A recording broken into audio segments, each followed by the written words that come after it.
ఈ ధర్మకి రాజు కావాలని కోరిక. రదర్ఫర్డ్, నేనే కాదు, నా దేశ ప్రజలు ఏనాడు రాజ్యాలు జయించాలి, రాజులు అవ్వాలని కోరుకోలేదు. నీ దుర్జనుల దండయాత్రతో నా భారతదేశంలో రాజ్యాలు స్థాపించారు, రాళ్లలో కలిసిపోయారు. మేము మీకు నాగరికత నేర్పితమే. నాగరికత? నీ దేశాలు కళ్ళు తెరకముందే నా దేశం నాగరికత నేర్చింది. నీకు బట్టలు కట్టుకోవడం చేతరాని రోజుల్లో ఇక్కడ పట్టు వస్త్రాలు నేశారు. మీకు భాష లేని కాలంలో ఇక్కడ గణిత శాస్త్రం పుట్టింది. సమస్త వేద శాస్త్రాలు పుట్టి పెరిగిన నా భూమికి నువ్వు నాగరికత నేర్పావా? ఆత్మవంచన రదర్ఫర్డ్, ఆత్మవంచన. అది ఎంతయో యుగాంతము. మేము పాలకులము, పాలకులదే పై చేయి. రదర్ఫర్డ్, ఇది నా మాతృభూమి. ఇక్కడ గాలి పవిత్రం, నేల పవిత్రం, నీరు పవిత్రం, కొండలు కోనలు సమస్తం పవిత్రం.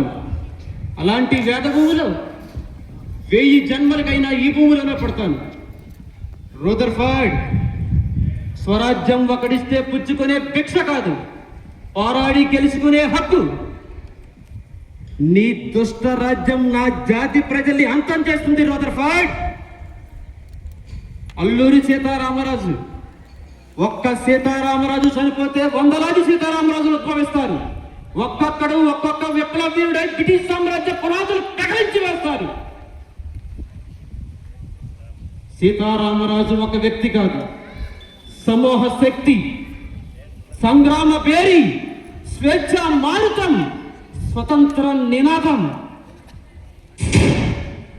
ఈ మట్టిలో మట్టినై, నీటిలో నీటినై, నా ప్రజల ఊపిరిలో ఊపిరినై, మనసుల్లో భావాన్నై, నా జాతి జనుల పాడుకునే సమర గీతాన్నై సామ్రాజ్యవాద శక్తుల్ని గెలుస్తాను.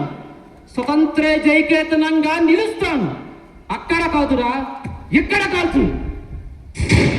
వందే మాతరం, వందే మాతరం, వందే మాతరం.